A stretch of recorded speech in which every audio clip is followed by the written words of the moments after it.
السلام علیکم ورحمۃ اللہ وبرکاتہ۔ الحمد للہ رب العالمین، الصلاۃ والسلام علی رسولہ الکریم وعلی آلہ واصحابہ اجمعین۔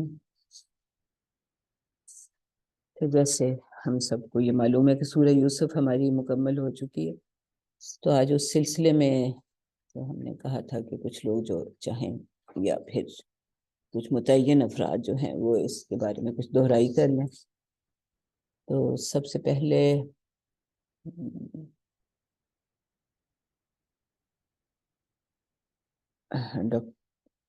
ڈاکٹر شگفتہ آپ پھر کر لیں بات، یا ڈاکٹر ثروت ہیں؟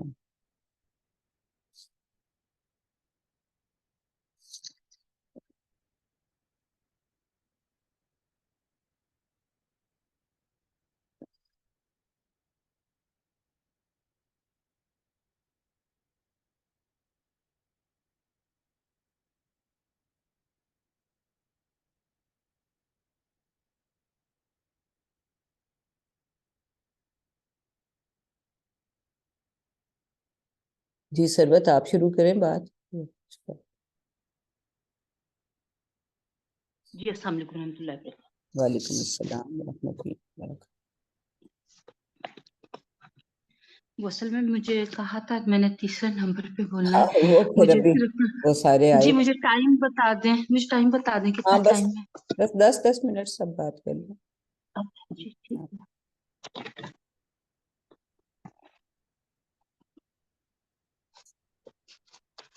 اچھا جی، اعوذ باللہ من الشیطان الرجیم، بسم اللہ الرحمن الرحیم۔ یہ تو ہم کئی مرتبہ دیکھ چکے ہیں کہ سورۃ یونس کے بعد سے جو صورتیں شروع ہوئی ہیں اس میں رسالت کا مضمون بہت گہرائی کے ساتھ بیان کیا گیا ہے۔ اس کے بارے میں کہتے ہیں کہ احسن القصص یعنی بہترین سرگزشت سے جسے قرآن میں وحی کیا گیا ہے، جس میں اللہ تعالیٰ نے رسالت کی گواہی دی ہے، اور اس میں تنبیہ ہے، کہا گیا کہ سننے پڑھنے اور پوچھنے والوں کے لیے۔ بہرحال یہ کائنات جس میں ہر شخص اپنا عکس دیکھ سکتا ہے۔ انبیاء اور دائی حق کی زندگی میں سخت مراحل آتے ہیں، اس کو پڑھنے کے بعد ہمیں اندازہ ہوتا ہے۔